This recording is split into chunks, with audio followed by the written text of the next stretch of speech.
Friends, बहुत बहुत स्वागत है आज के इस सेशन में आप सभी का।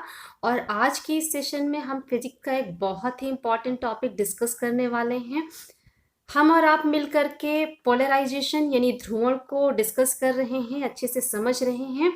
इसी सीरीज में आज हम देखने वाले हैं यहाँ कि पोलराइजेशन, अगर अनपोलराइज लाइट से हमें पोलराइज लाइट चाहिए तो कौन से तरीके हैं, किस मेथड से हम अनपोलराइज लाइट को पोलराइज लाइट में कन्वर्ट कर सकते हैं। और उसमें जो सबसे ज़्यादा इम्पॉर्टेंट है, ज़्यादा पूछा जाता है, यानी पोलराइजेशन बाय रिफ्लेक्शन, परावर्तन से हम कैसे अनपोलराइज लाइट को पोलराइज लाइट में कन्वर्ट करेंगे। और जब हम इसे पढ़ते हैं तो एक बहुत ही इंपॉर्टेंट टॉपिक आता है और वो है ब्रूस्टर लॉ, ब्रूस्टर का नियम। तो आज हम ये दोनों चीजें यहाँ सब बहुत ही आसान तरीके से और उसकी कंप्लीट इंफॉर्मेशन हमें मिलने वाली है। तो आज के वीडियो में हमारे साथ बने रहिए और वीडियो को अंत तक देखिएगा, क्योंकि लास्ट तक वन बाय वन एक एक इंफॉर्मेशन आपको ऐसी मिलने वाली है जो कहीं ना कहीं क्वेश्चन जरूर आपसे पूछे जाते हैं। तो एंड तक हमारे साथ बने रहिए। आइए बिना डिले किए हुए स्टार्ट करते हैं आज की स्टडी हम। और अगर ये वीडियो आपके लिए हेल्पफुल होता है तो फ्रेंड्स, वीडियो को लाइक करना और चैनल को सब्सक्राइब करना बिल्कुल भी ना भूलें। आइए स्टार्ट करते हैं आज का वीडियो। जैसा कि डायग्राम आप देख रहे हैं, डायग्राम से भी आपको कुछ कुछ चीजें क्लियर हो रही होंगी। इसी डायग्राम में सबसे पहले हम शॉर्ट में चलते हैं और मोटे तौर पर हम किस टॉपिक की बात कर रहे हैं उतना एक बार डिस्कस कर लेते हैं, क्योंकि जब हम मोटे तौर पर डिस्कस कर लेते हैं तो फिर आगे की चीजें हमारे लिए आसान हो जाती हैं। और जो स्टूडेंट कम पढ़ के भी चाहते हैं कि उस टॉपिक के बारे में आपको थोड़ी बहुत समझ हो जाए, उनके लिए भी यही इजी तरीका होता है। तो फ्रेंड्स, आइए हम जरा सा यहाँ पे आकर के देख लेते हैं कि हम क्या आज डिस्कस करने वाले हैं। तो हमने फ्रेंड्स स्टार्ट किया आज पोलराइजेशन बाय रिफ्लेक्शन। अलग अलग मेथड्स होते हैं जिनसे हम अनपोलराइज लाइट को पोलराइज लाइट में कन्वर्ट करते हैं। और वो जो मेन इंपॉर्टेंट मेथड्स हैं जिनसे हम अनपोलराइज लाइट को पोलराइज कर सकते हैं, वो कौन कौन से हो सकते हैं, जैसे पोलराइजेशन बाय रिफ्लेक्शन, या पोलराइजेशन बाय रिफ्रैक्शन, या एब्जॉर्प्शन से भी आप करते हैं, या डिफ्रैक्शन या स्कैटरिंग से भी हम अनपोलराइज लाइट को पोलराइज लाइट में कन्वर्ट करते हैं। लेकिन इन सब में the simplest method to produce the plane polarize light is by reflection. Reflection जो कि पहले नंबर पे हम लोगों ने यहाँ लिया है, वो सबसे आसान तरीका है जिसके यूज से हम अनपोलराइज लाइट को, अध्रुवित प्रकाश को ध्रुवित प्रकाश में कन्वर्ट कर सकते हैं। तो यहाँ फ्रेंड्स, आज के वीडियो में हम पोलराइजेशन बाय रिफ्लेक्शन पर ही फोकस करने वाले हैं और इस पे बेस्ड ब्रूस्टर लॉ, ब्रूस्टर का नियम हम सीखने वाले हैं। अगर आगे की जानकारी आपको चाहिए तो हमारे साथ आगे के वीडियोस में भी बने रहिएगा। कोई एडिशनल इंफॉर्मेशन के लिए कमेंट बॉक्स में कमेंट जरूर डाल दीजिएगा। आज देखते हैं पोलराइजेशन बाय रिफ्लेक्शन। और जैसा कि हमने कहा था, सबसे पहले हम मोटे तौर पे बात कर लेते हैं। तो मोटे तौर पर जब हम बात करते हैं फ्रेंड्स, रिफ्लेक्शन और रिफ्रैक्शन, परावर्तन और अपवर्तन, ये चीजें आप जानते हैं, यहाँ हम ये मानकर चल रहे हैं। अगर आपको कोई डाउट है फ्रेंड्स, तो इसी चैनल पे मेरे कुछ वीडियोस इससे रिलेटेड भी पड़े हैं, आप उसे देखिए। और भी एडिशनल इंफॉर्मेशन अगर आपको चाहिए, जैसे 9th और 10th स्टैंडर्ड पर जब रिफ्लेक्शन और रिफ्रैक्शन आपको पढ़ाया जाता है, अगर उसमें कोई डाउट आपको है तो आप कमेंट में लिखिए, मैं उसके लिए एडिशनल वीडियो आपके साथ शेयर करूंगी। यहाँ हम मानते हैं कि आपको रिफ्लेक्शन और रिफ्रैक्शन पता है। तो फ्रेंड्स, उसी को यूज करते हुए हम ये कहना चाहेंगे कि मान लीजिए एयर में आप एक ग्लास का स्लैब रख देते हैं। ये एक्सपेरिमेंट ज्यादातर स्टूडेंट्स ने कर रखा होगा। मान लीजिए यहाँ पर आपने एयर लिया हुआ है और यहाँ पर आपका ग्लास हो गया, ठीक है। तो एयर और ग्लास, ये दो मीडियम आपके पास हो गए। अब अगर आप ऐसा करते हैं कि एक मीडियम से दूसरे मीडियम में लाइट की रे यानी कि एक प्रकाश की किरण आप इंसिडेंट कराते हैं, आपतित करते हैं, तो ऑफ कोर्स ये दूसरे मीडियम में जाएगी। अगर दूसरा मीडियम डेंसर है तो ये टूवर्ड्स द नॉर्मल, मैं इसे और अच्छे से ड्रॉ कर दूं जिससे आपको क्लियरली ये समझ में आ जाए। टूवर्ड्स द नॉर्मल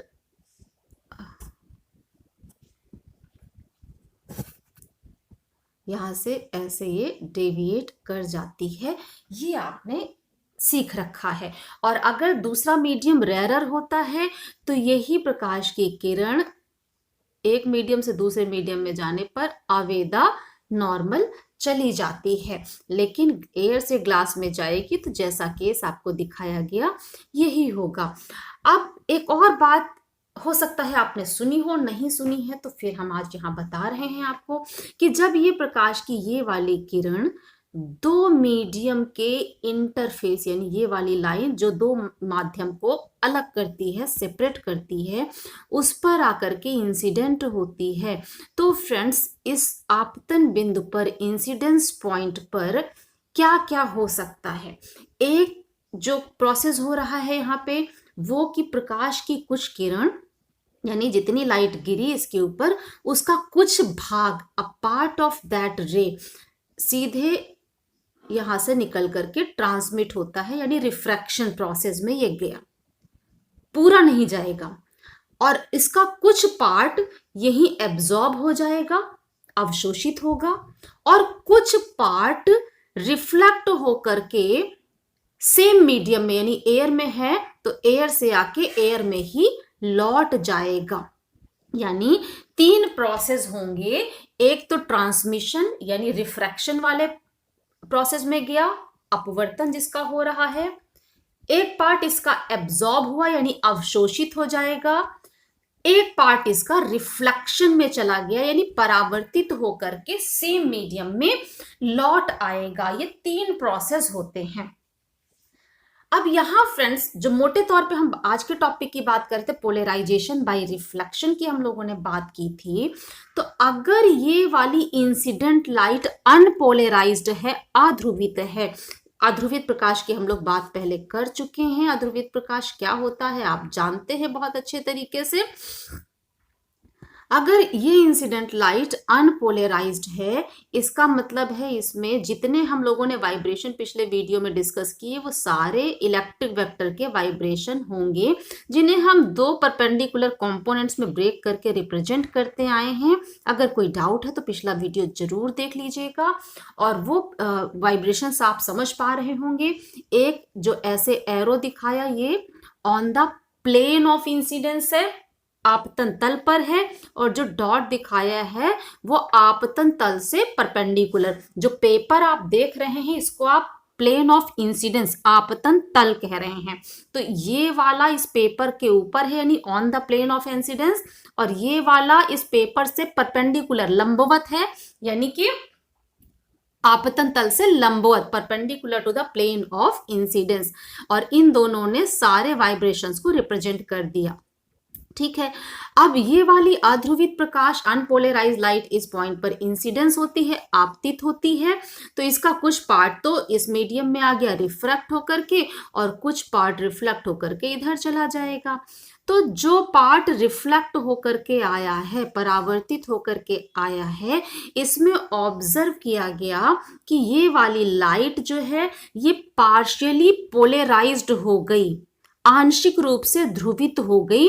ऐसा मैलस ने ऑब्जर्व किया था, साइंटिस्ट थे मैलस, उन्होंने ऑब्जर्व किया कि जो रिफ्लेक्टेड लाइट है परावर्तित होकर के मीडियम में लौट रही है वो पार्शियली पोलराइज्ड है, आंशिक रूप से वो ध्रुवित हो गई है, और जो पोलराइज्ड हो रही है उसमें आंशिक ध्रुवित है ना। आपको हमने डिस्कस किया था पिछले वीडियो में कि पार्शियली पोलराइज्ड और परफेक्टली पोलराइज्ड का क्या मतलब है।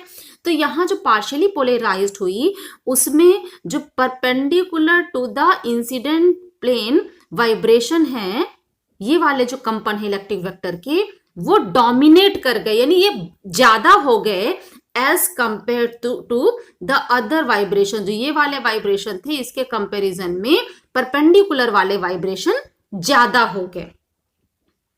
यहाँ क्या थी, सिमिट्री थी, सारे वाइब्रेशन इक्वली प्रेजेंट थे।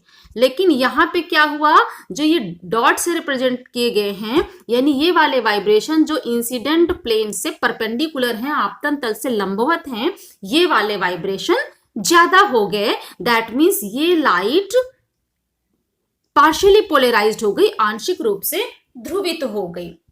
तो फ्रेंड्स, ये इस तरीके से रिफ्लेक्शन ने क्या किया, आपको एक तरह से पोलराइज्ड लाइट दिया। अभी ये परफेक्टली पोलराइज्ड नहीं थी।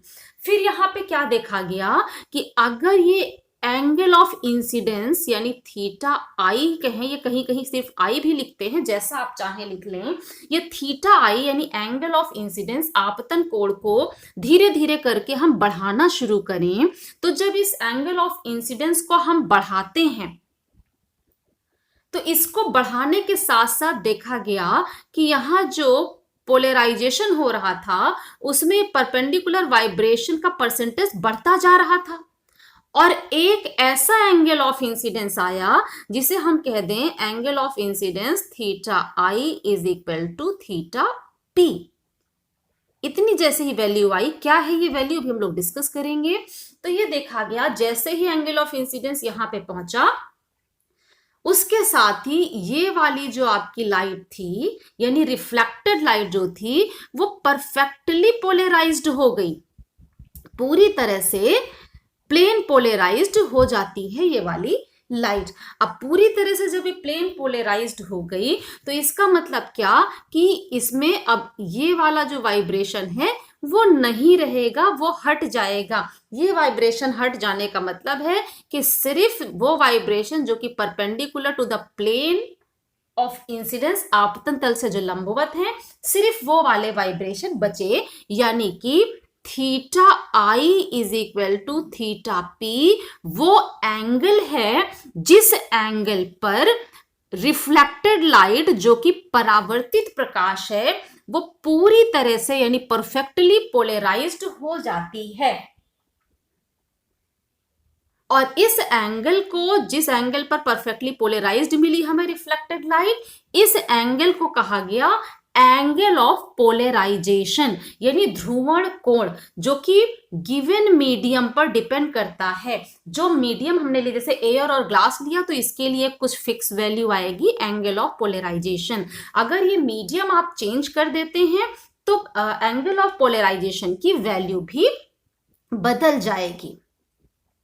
तो फ्रेंड्स, यहां हम लोगों ने क्या देखा कि एंगल ऑफ इंसिडेंस को अगर हम चेंज करते जाते हैं, बढ़ाते जाते हैं, तो एंगल ऑफ इंसिडेंस के साथ रिफ्लेक्टेड लाइट में जो परपेंडिकुलर वाला वाइब्रेशन था, vibration of electric vector perpendicular to the plane of incidence आपतन तल से लंबवत, जो इलेक्ट्रिक वेक्टर का कंपन था वो परसेंटेज में बढ़ता जा रहा है। यानी पोलराइजेशन जो आंशिक ये ध्रुवित था वो पोलराइजेशन की क्वांटिटी बढ़ रही है, जिसे हम नाम देते हैं डिग्री ऑफ पोलराइजेशन।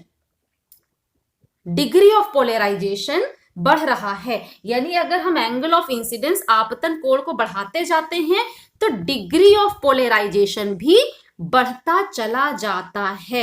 यहां हम आपको डिग्री ऑफ पोलराइजेशन भी बता दें, शॉर्ट में लिख देते हैं, जिसे अभी हम एक बार फिर लास्ट में आपको एक्सप्लेन भी कर देंगे कि डिग्री ऑफ पोलराइजेशन की जो हम बात कर रहे हैं यहां पर बार बार, तो इसे हम किस तरह से रिप्रेजेंट करेंगे, जो भी आप आगे देखते रहिएगा आपको समझ में आ जाएगा कि क्या है degree of polarization. Degree of polarization is equal to, इसे हम रिप्रेजेंट करेंगे R perpendicular minus R parallel. ये क्या है फ्रेंड्स, आपको अभी समझ में आने वाला है, मेरे साथ बने रहिए वीडियो में लास्ट तक। Divided by R perpendicular plus R parallel. अब क्या है आर परपेंडिकुलर आर पैरेलल मैं आपको बताऊंगी। तो फ्रेंड्स, ये तो था हमारा पोलराइजेशन बाय रिफ्लेक्शन, यानी जो चीजें हमने आपको बताई ये आपको क्लियर हो गई होंगी। तो पोलराइजेशन बाय रिफ्लेक्शन को थोड़ा और देखने के बाद फिर हम आएंगे आगे ब्रूस्टर लॉ पे इसी में कंटिन्यूएशन में बने रहिएगा, क्योंकि यहीं से ब्रूस्टर लॉ आपको समझ में आने वाला है। मैं एक बार यहाँ ब्रूस्टर लॉ भी शॉर्ट में बता दूं, जिससे जो शॉर्ट स्टडी वाले बच्चे हैं उनके लिए यहाँ पर चीजें पूरी तरह से क्लियर हो जाएं। तो पोलराइजेशन बाय रिफ्लेक्शन जब हमने देखा तो फ्रेंड्स यहाँ एक और चीज ऑब्जर्व की गई। नॉर्मली दो मीडियम जब होते हैं तो आप स्नेल्स लॉ यूज करते हैं। अगर ये angle of incidence theta i है और angle of refraction theta r आप लिखें, तो हम क्या कहते हैं यहाँ पर, ये first medium N1 refractive index, second medium N2 refractive index. तो यहाँ हम क्या कहते हैं, सेकेंड मीडियम का refractive index with respect to first, है ना, यानी ग्लास का एयर के रिस्पेक्ट में अगर लें, ये आपने पढ़ रखा है, फिर भी डाउट है तो आप मुझे लिखिएगा। सेकेंड मीडियम यानी ग्लास का रिफ्रैक्टिव इंडेक्स फर्स्ट मीडियम के रिस्पेक्ट में आप लेते हैं, एयर के रिस्पेक्ट में, तो ये क्या आता है, फर्स्ट मीडियम यानी एयर, है ना। अब एयर यहाँ पे हमने फर्स्ट मीडियम लिया क्योंकि वहां से ये रे यहाँ पे इंसिडेंट कराई जा रही है, यहीं पे हम लेने वाले हैं इसका एंगल ऑफ इंसिडेंस। तो 1 and 2 यानी सेकेंड मीडियम का रिफ्रैक्टिव इंडेक्स फर्स्ट के रिस्पेक्ट में क्या आएगा, sine theta I divided by sine theta R. Okay, ये चीज आप जानते हैं स्नेल्स लॉ।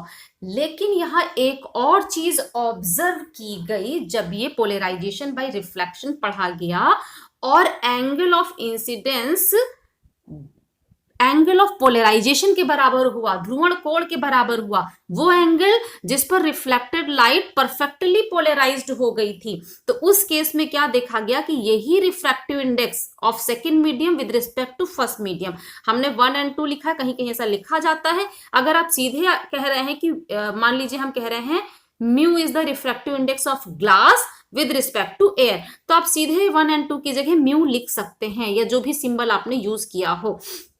यहां हम क्या, जो मेन पॉइंट है कि एंगल ऑफ इंसिडेंस अगर एंगल ऑफ पोलराइजेशन के बराबर हो गया है तो वहां पर एक कंडीशन आ जाएगी, यानी यही refractive index 1 and 2 is equal to हो जाता है tan ऑफ थीटा पी, यानी एंगल ऑफ पोलराइजेशन जो थीटा पी है ना, वो एंगल ऑफ इंसिडेंस के बराबर है। मैं एक और पेज यहाँ पे ले लूं जिससे कि चीजें क्लियर हो जाएं। जैसे अभी लिखा हमने 1 and 2, okay, is equal to sine theta I divided by sine theta R, ठीक है ना। अगर एंगल ऑफ इंसिडेंस है एंगल ऑफ पोलराइजेशन के बराबर, तो यही चीज बन जाएगा sine theta P divided by sine theta R, ठीक है। लेकिन एक और केस क्या ऑब्जर्व किया गया, 1 and 2 is equal to tan theta p, जब angle of incidence angle of polarisation के बराबर होता है, तो ये ऑब्जर्व किया गया और ये ऑब्जर्वेशन ही कहा गया ब्रूस्टर लॉ, ब्रूस्टर का नियम। और अब हम इन्हीं को यूज करके एक और बहुत इंपॉर्टेंट क्वेश्चन जो एग्जाम में पूछा जाता है उस पर आएंगे। लेकिन सबसे पहले अब हमने स्टार्ट किया था पोलराइजेशन बाय रिफ्लेक्शन, जिसे हमने आपको मोटे मोटे तौर पर तो बता दिया कि लाइट कैसे पोलराइज हो जाती है जब आप उसको at the interface of two medium incident कराते हैं, तो आपको कैसे पोलराइज्ड लाइट मिलती है, ठीक है ना। क्यों उसमें जो परपेंडिकुलर वाइब्रेशंस हैं ये वाले, देखिए यहां से आपको क्लियर हो रहा होगा कि ऑर्डिनरी लाइट को आपने इंसिडेंट कराया इस पर, है ना। तो ऑर्डिनरी लाइट इंसिडेंट कराने पर जब रिफ्लेक्ट होती है तो प्लेन पोलराइज्ड हो जाती है, और कौन से वाले वाइब्रेशन इसमें मिल रहे हैं वो भी आप देख रहे हैं, perpendicular to the plane of incidence, ठीक है ना। तो ये चीजें मैंने आपको अभी क्लियर कर दी हैं, और इसी चीज को हम अभी फ्रेशनल इक्वेशन से भी आपको क्लियर करने वाले हैं, जिसको जहां जैसी जरूरत है आप यूज करिएगा। अगर शॉर्ट में लिखना है तो जितना मैंने बताया वो आपने यहाँ पे सीख लिया है। अब इन्हीं चीजों को देखिए, मैंने पॉइंट वाइज आपको यहाँ पे रिटन में भी दे दिया है। मेलस ने जैसा कि फाउंड किया था, उन्होंने देखा था कि अनपोलराइज्ड लाइट को अगर आप इंसिडेंट कराते हैं at the interface of two different medium, तो आपको रिफ्लेक्टेड लाइट कैसी मिलती है, पार्शियली पोलराइज्ड मिल जाती है रिफ्लेक्टेड लाइट। ओके, और डिग्री ऑफ पोलराइजेशन जो है वो एंगल ऑफ इंसिडेंस के साथ चेंज होता जाता है। एंगल ऑफ इंसिडेंस आप बढ़ाएंगे, आप तनकोण आप बढ़ाएंगे, तो डिग्री ऑफ पोलराइजेशन भी बढ़ता जाएगा। ये अभी मैंने आपको एक्सप्लेन किया, इससे हम आपको दूसरे तरीके से भी विद प्रूफ यानी जो फ्रेशनल इक्वेशन है उसके थ्रू दिखाएंगे, सिर्फ वर्ड से नहीं, उसे कैसे इक्वेशन से प्रूव किया गया हम आपको वो भी दिखाएंगे यहाँ पर। Then at a particular value of angle of incidence, the reflected beam becomes completely polarized. जिस एंगल ऑफ इंसिडेंस पर रिफ्लेक्टेड बीम परफेक्टली पोलराइज हो जाती है, उसी ऑफ एंगल ऑफ इंसिडेंस को हम पोलराइजिंग एंगल या ब्रूस्टर एंगल कहते हैं। ठीक है, ये भी आप देख चुके हैं। The value of polarising angle varies with the wavelength of light. ध्यान दीजिएगा यहाँ पर कि जो पोलराइजिंग एंगल है यानी थीटा पी जो है, उसे हमने कहा था दो, अगर मीडियम बदल देंगे तो पोलराइजिंग एंगल बदल जाएगा। लेकिन यहां पर एक और पॉइंट आप ध्यान दीजिएगा कि अगर हम वेवलेंथ ऑफ लाइट बदल दें तो भी पोलराइजिंग एंगल बदल जाता है। वेवलेंथ ऑफ लाइट, और वेवलेंथ पर कलर डिपेंड करता है लाइट का।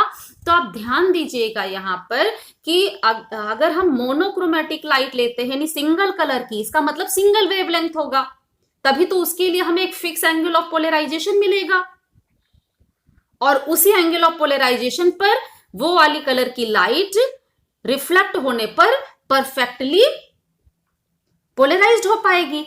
और अगर उसमें बहुत सारे कलर होंगे यानी वो मोनोक्रोमेटिक अगर नहीं है, तो आपको एक फिक्स एंगल कैसे मिल पाएगा पोलराइजेशन के लिए? एंगल ऑफ पोलराइजेशन नहीं मिलेगा। इसका मतलब कोई एक ही पोलराइज होगी, एक कलर की लाइट पोलराइज्ड होगी रिफ्लेक्ट होने पर परफेक्टली, बाकी परफेक्ट पोलराइजेशन नहीं आ सकता। तो मोनोक्रोमेटिक लाइट का ही परफेक्ट पोलराइजेशन यहां पर आप देख पाएंगे। तो फ्रेंड्स, ये तो था पोलराइजेशन बाय रिफ्लेक्शन, जिसे मैंने अभी आपसे कहा था कि इससे रिलेटेड मैं आपको बताने वाली हूं यहाँ पर कि फ्रेशनल इक्वेशंस को यूज करके कैसे एक्सप्लेन किया गया पोलराइजेशन को। फ्रेशनल इक्वेशन का मैं डेरिवेशन यहाँ नहीं बताने वाली हूँ, जब मैं वो कभी बीएससी फिजिक्स की सीरीज शुरू करूंगी तो उसमें ही आएगा। यहाँ मैंने डायरेक्ट ले लिया है, आपको बता देती हूँ, क्योंकि आप पोलराइजेशन पढ़ रहे हैं तो काफी सारी चीजें आप सभी लोग इसमें समझ पाएंगे आराम से।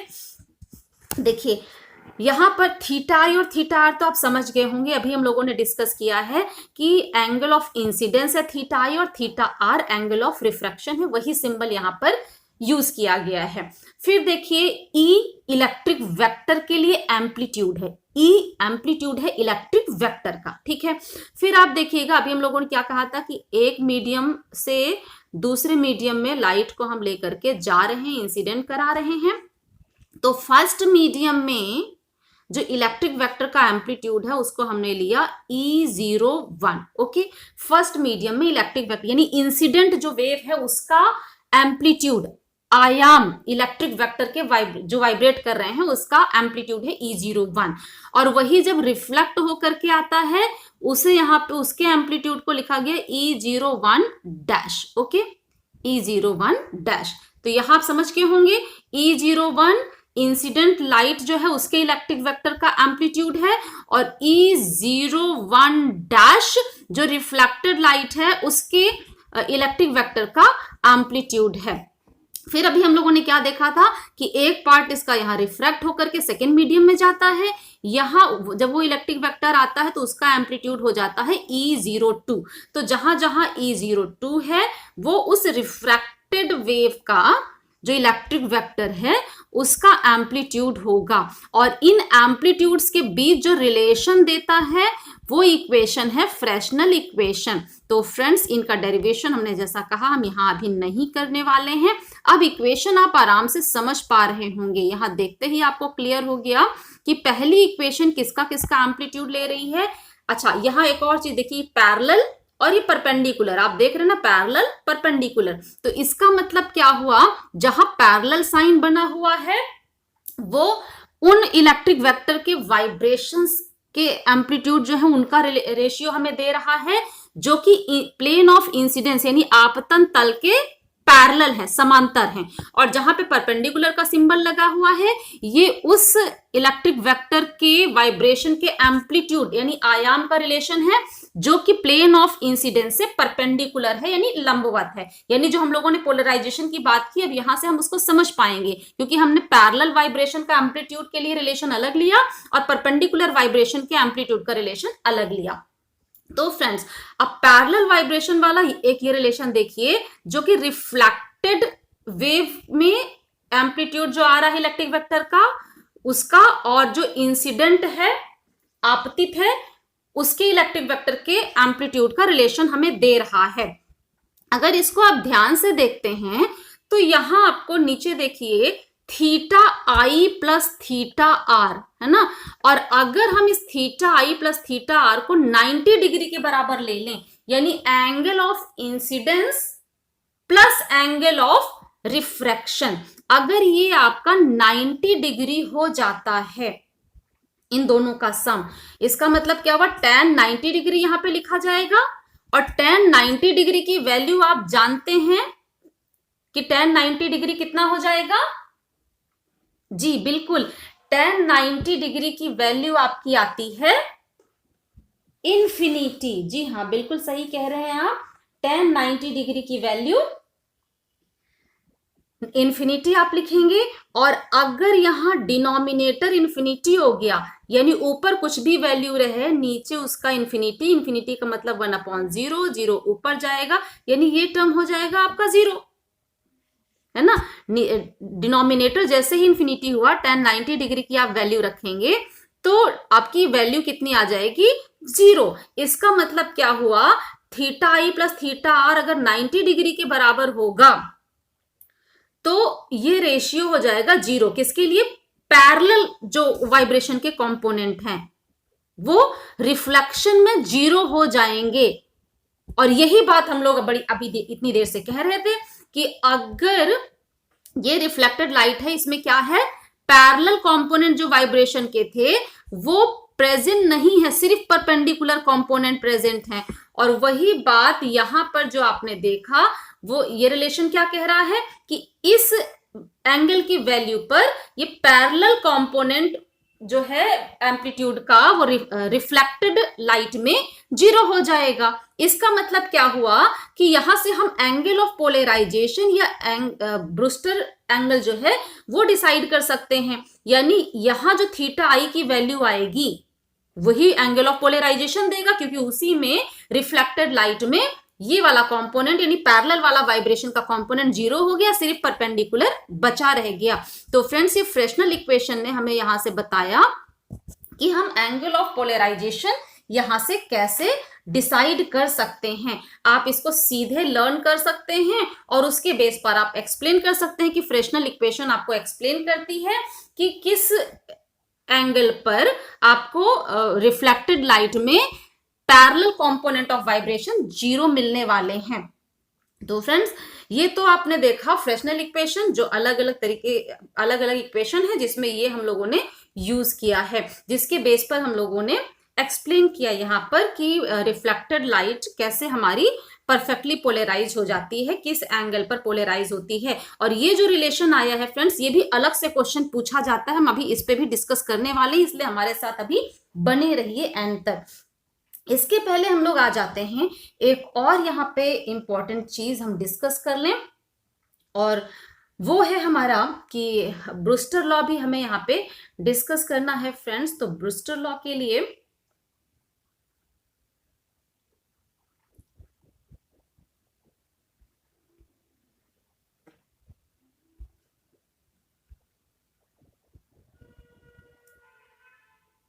अब ब्रूस्टर लॉ पे हम लोग आ जाते हैं और हम आपको बता देते हैं कि ब्रूस्टर लॉ क्या होता है। तो फ्रेंड्स, यहाँ पर हम लोगों ने अभी जितनी चीजें डिस्कस की हैं शॉर्ट में, तो हमने आपको ब्रूस्टर लॉ बता दिया था। एक और पेज हम सेलेक्ट कर लेते हैं इसमें, जिससे आपको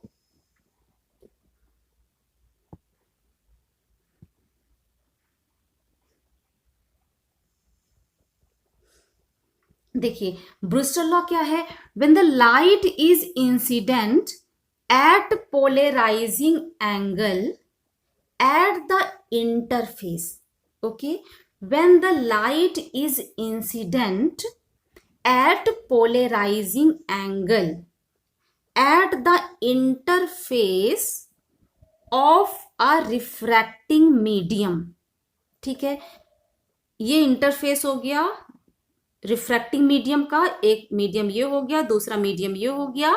when the light is incident at polarising angle, अब पोलराइजिंग एंगल क्या है वो हम आपको बता चुके हैं, at the interface of two refracting medium, the refractive index of the medium is equal to the, यानी जो सेकेंड मीडियम है इसका रिफ्रैक्टिव इंडेक्स फर्स्ट के रिस्पेक्ट में, फर्स्ट मीडियम के रिस्पेक्ट में सेकेंड मीडियम का रिफ्रैक्टिव इंडेक्स, इस मीडियम से लाइट आ रही है, when the light is incident at the polarising angle at the interface of a refracting medium, the refractive index of the medium, यानी किसका, refractive index of second medium with respect to first is equal to the tangent of the polarizing angle, okay, tan theta p, है ना, यानी अगर angle of incidence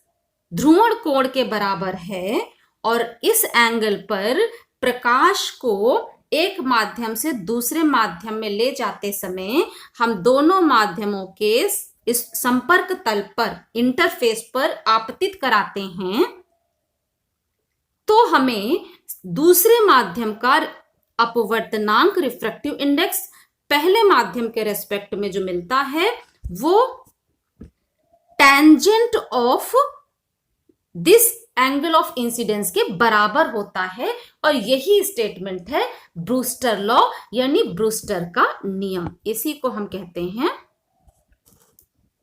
Brewster's law, यानी Brewster का नियम, ठीक है।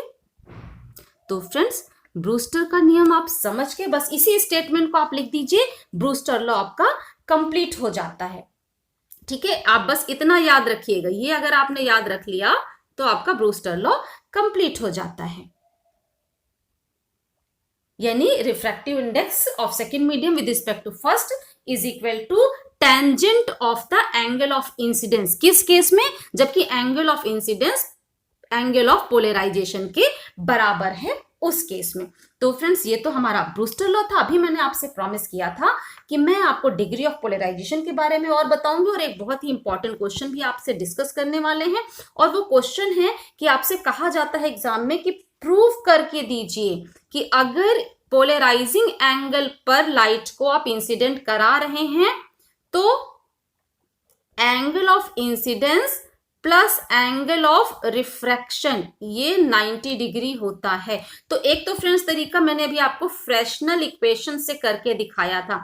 यहां आपने देखा था कि अगर ये वाला कंपोनेंट रिफ्लेक्शन में 0 हो जाता है तभी एंगल ऑफ इंसिडेंस जो है वो पोलराइजिंग एंगल के बराबर होगा, यानी theta is equal to theta P होगा। और ये कब हो पाएगा 0, जबकि ये 90 डिग्री होगा, यानी आई की वैल्यू थीटा पी के बराबर, theta P plus theta R is equal to यहां पर हो जाएगा 90 डिग्री। ओके, सीधे से आप कह सकते हैं, लेकिन इसे आप दूसरे तरीके से प्रूव करिएगा। और दूसरा तरीका आपका क्या है कि अभी दो हम लोगों ने बात की थी, थोड़ी देर पहले ही हमने डेरिवेशन किया था यहां पर, और वो डेरिवेशन क्या था, जो ये दो रिलेशन हम लोगों ने निकाले थे, एक तो ये स्नेल्स लॉ से था और ये सीधा सीधा ब्रूस्टर लॉ है। ठीक है, यहां देखिए ब्रूस्टर लॉ यानी tan थीटा पी है, तो इसे हम लिख सकते हैं sin theta P upon cos theta P. Okay, अब इस इक्वेशन में और इस इक्वेशन में लेफ्ट साइड तो सेम है तो राइट भी सेम होने चाहिए। अब राइट दोनों साइड इक्वेट करिए तो यहां क्या आ जाएगा, sin theta P upon cos theta P is equal to sin theta P upon cos theta R. अब दोनों में न्यूमरेटर सेम है तो दोनों के डिनोमिनेटर भी सेम होने चाहिए। एक सेकेंड, यहाँ गलत लिख गया, इसको मैं करेक्शन कर देती हूँ। लेफ्ट साइड में साइन थीटा पी और upon cos theta P, right side में आपका है sine theta P upon sine theta R. Okay, अब न्यूमरेटर दोनों के सेम है तो डिनोमिनेटर भी सेम होंगे, यानी cos theta P is equal to sine theta R. ठीक है, अब इसको आप बस थोड़ा सा सॉल्व कर दीजिए। आप जानते हैं कि कॉस को अगर साइन के टर्म्स में आप कन्वर्ट करके लिखें तो ये लिख सकता है sine 90 minus theta P, okay, is equal to sine theta R. अब आप लिख सकते हैं 90 माइनस थीटा पी। एक और पेज जंप कर लेते हैं जरा सा, तो यहां आप क्या लिख सकते हैं, जहां तक हमने किया वहां आपने नोट किया होगा 90, है ना। आप अब उससे आपको निकालना क्या है, वैल्यू निकालनी है आपको। देखिए यहां क्या आया, 90 minus theta P is equal to theta R, तो इसी चीज को आप ले लीजिए, 90 minus theta P is equal to theta R. इसको सिंप्लीफाई कर दीजिए, यानी इसको साइड में चेंज करा दीजिए, तो theta R plus theta P is equal to 90 degree. ठीक है, ये आपको प्रूव करने के लिए दिया जाता है। ठीक है, अगर इतना आया, इसी क्वेश्चन को एक और तरीके से भी आपसे एग्जाम में पूछा जा सकता है। अब यहां देखिए, अभी तक जो हम लोगों ने डायग्राम बनाया था, ठीक है, तो ये फर्स्ट मीडियम, ये सेकेंड मीडियम। ठीक है, फर्स्ट मीडियम से लाइट को आपने इंसिडेंट कराया था और ये रिफ्लेक्ट होकर के सेकेंड मीडियम में भी जाएगी और कुछ रिफ्रैक्ट होकर के यहाँ पर भी आएगी। ओके, ये हो जाएगा थीटा आर, और ये अगर एंगल ऑफ पोलराइजेशन के बराबर है थीटा आई, तो इसको हम थीटा पी लिख सकते हैं। फिर आप जानते हैं लॉ ऑफ रिफ्लेक्शन क्या कहता है कि angle of incidence is equal to angle of reflection, तो ये भी थीटा पी के ही बराबर होगा। अब अगर angle of incidence theta P है तो theta P plus theta R तो 90 डिग्री होना चाहिए, यानी ये एंगल प्लस ये एंगल 90 होना चाहिए। लेकिन ये एंगल तो इसके बराबर है लॉ ऑफ रिफ्लेक्शन से, इसका मतलब है ये एंगल और ये एंगल का सम भी 90 डिग्री होना चाहिए। ओके, ध्यान रखिएगा कि ये एंगल और ये एंगल का सम भी 90 डिग्री हो गया। अब यहां देखिए, ये प्लस ये 90 डिग्री है और ये वाली लाइन सीधी लाइन यानी पूरा 180 डिग्री है, तो ये रिमेनिंग कितना बचा, 90 डिग्री। यानी अगर incident light angle of polarisation बना रही है, यानी angle of incidence is equal to angle of polarisation है, तो रिफ्लेक्टेड रे और रिफ्रैक्टेड रे, परावर्तित और अपवर्तित प्रकाश के बीच एंगल 90 डिग्री बनेगा। यह भी आपसे प्रूव करने के लिए कहा जा सकता है, तो पहले आप ये प्रूव करिए, उसके बाद आप इसे जो मैंने बताया उसको वर्ड्स में लिख दीजिएगा। ठीक है, आप देख लिए होंगे यहां पर जो मैंने एक्सप्लेन किया कि ये theta P plus theta R 90 है, ये पूरी स्ट्रेट लाइन 180 डिग्री है, तो आप पूरा एंगल इसमें लिखिए कितना हो जाएगा। इस एंगल कुछ नाम दे दीजिएगा, आप इसे मान लीजिए कह रहे हैं ए बी सी, इसका मतलब क्या हुआ कि theta P plus theta R plus angle A B C is equal to 180 degree. ठीक है, अब ये वैल्यू तो 90 है, तो 90 लिख दीजिए, 90 plus angle A B C is equal to 180 degree. ठीक है, इसका मतलब क्या है, यहीं से सॉल्व करिए इसको, angle A B C is equal to 180 degree minus 90 degree, यानी आ जाएगा 90 डिग्री। क्लियर, तो और ए बी सी क्या है, ये एंगल है रिफ्लेक्टेड और रिफ्रैक्टेड रे के बीच का एंगल हो गया, तो ये भी आप आराम से प्रूव कर पाएंगे। और अब एक लास्ट चीज जो मैं आपको बताने वाली थी, और वो क्या था कि हम यहाँ पर बात करने वाले थे थोड़ा डिटेल में डिग्री ऑफ पोलराइजेशन की, जिसे शॉर्ट में तो मैंने आपको यहाँ पे बताया था। डिग्री ऑफ पोलराइजेशन क्या है, R perpendicular minus R parallel upon R perpendicular plus R parallel. अब ये आर परपेंडिकुलर, आर यानी रिफ्लेक्शन की बात हो रही है, आर यानी रिफ्लेक्शन कोफिशिएंट की बात हो रही है। और परपेंडिकुलर लगा है तो फ्रेशनल इक्वेशन में हम चले जाते हैं। फ्रेशनल इक्वेशन में क्या था कि ये देखिए परपेंडिकुलर वाला एक ये है ना, और एक ये है, लेकिन इन दोनों में से रिफ्लेक्शन वाला कौन सा है, ये है रिफ्लेक्शन। ये आर परपेंडिकुलर का रिफ्लेक्शन वाला है, और ये रिफ्लेक्शन देखिए इससे पहचानेंगे रिफ्लेक्शन। सेम मीडियम में जो लौट के आ रहा था, मैंने एम्पलीट्यूड बताया था E01 यानी रिफ्लेक्शन वाला कंपोनेंट, ठीक है। तो एक ये रिफ्लेक्शन वाला हुआ क्योंकि E01 है, और एक ये रिफ्लेक्शन वाला हुआ क्योंकि यहां पर भी E01 एम्पलीट्यूड है, तो रिफ्लेक्शन हुआ, परावर्तन हुआ। यहां पैरेलल है तो पैरेलल वाइब्रेशन के लिए रिफ्लेक्शन वाला है, ये परपेंडिकुलर है तो परपेंडिकुलर वाइब्रेशन का रिफ्लेक्शन वाला है, ठीक है। अब अगर इस रेशियो का आप स्क्वायर करते हैं तो ये आपको देगा आर पैरेलल, और इस रेशियो का स्क्वायर करते हैं, स्क्वायर आप जानते हैं, तो इसे हम बोलेंगे आर परपेंडिकुलर, यानी रिफ्लेक्शन कोफिशिएंट परपेंडिकुलर वाइब्रेशन के लिए ये हो जाएगा और पैरेलल वाइब्रेशन के लिए ये हो जाएगा। तो दोनों का स्क्वायर कर दीजिए, यानी इसका जब स्क्वायर करेंगे है ना तो आर पैरेलल आएगा। अगर आर पैरेलल हमें चाहिए तो इसका स्क्वायर, और इधर इसका स्क्वायर करेंगे तो यहां से इसका भी स्क्वायर आपको करना पड़ेगा, बोथ साइड स्क्वायर। मैं इसको क्लीन कर देती हूँ जिससे आपको समझ में आ जाए चीजें, है ना। नोट तो आपने कर ही लिया होगा उसमें, इसलिए अपनी कॉपी पे आप ध्यान दीजिएगा अगर जरूरत पड़ती है इसकी। मैं इसको रब कर लेती हूँ, आप आसानी से इसको समझ पाए जिससे, है ना।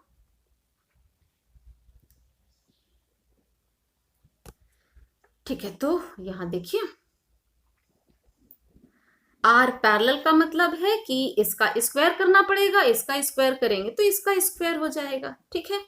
और आर परपेंडिकुलर का मतलब है कि इसका स्क्वायर आपको करना पड़ेगा, इसका स्क्वायर करेंगे तो यहाँ पे ये स्क्वायर हो जाएगा, ओके। तो आर पैरेलल और आर परपेंडिकुलर। अब इसी रिलेशन को जो यहाँ पे हमने लिखा था, ये डिग्री ऑफ पोलराइजेशन, तो आप देखिए आर पैरेलल यानी किसका स्क्वायर आपने लिया, इस ये वाला स्क्वायर, है ना। यहां पे देखिए जब angle of incidence angle of polarisation हुआ, यानी थीटा आई थीटा पी के बराबर हुआ, तो ये टर्म तो इन्फिनिटी हो जाता है, और अगर स्क्वायर भी है उसमें भी ये टर्म इन्फिनिटी हो जाएगा if theta I is equal to theta P. यानी अगर एंगल ऑफ पोलराइजेशन पे लाइट गिर रही है तो उसमें ये टर्म जीरो हुआ था, इसका मतलब आर पैरेलल भी जीरो हो जाएगा, reflection coefficient for parallel vibration भी जीरो हो जाएगा अगर थीटा आई थीटा पी के बराबर है तो इसका मतलब क्या, अगर theta I is equal to theta P होगा तो ये आर पैरेलल जीरो हो जाएगा। आर पैरेलल जीरो हो जाएगा तो R perpendicular upon R perpendicular 1 हो जाएगा। इसका मतलब क्या है, एंगल ऑफ इंसिडेंस अगर एंगल ऑफ पोलराइजेशन के बराबर हुआ तो डिग्री ऑफ पोलराइजेशन की मैक्सिमम वैल्यू यानी 1 हो जाएगी, और अगर ये angle of incidence theta P से छोटा होगा तो ये आर पैरेलल जीरो नहीं होगा, और जब ये जीरो नहीं होगा तो डिग्री ऑफ पोलराइजेशन 1 से कम आएगा। तो अगर एंगल ऑफ इंसिडेंस को हम बढ़ाते बढ़ाते थीटा पी की तरफ ले जाएंगे तो ये डिग्री ऑफ पोलराइजेशन भी मैक्सिमम वैल्यू की तरफ यानी 1 हो जाएगा। क्यों हो जाएगा वो आपने समझ लिया। तो हम लोगों ने बात कर ली फ्रेंड्स, आज डिग्री ऑफ पोलराइजेशन की हम लोगों ने बात की, हम लोगों ने बात की ब्रूस्टर लॉ की बात की। तो ये सारी चीजें हम लोगों ने आज देखी हैं यहाँ पर।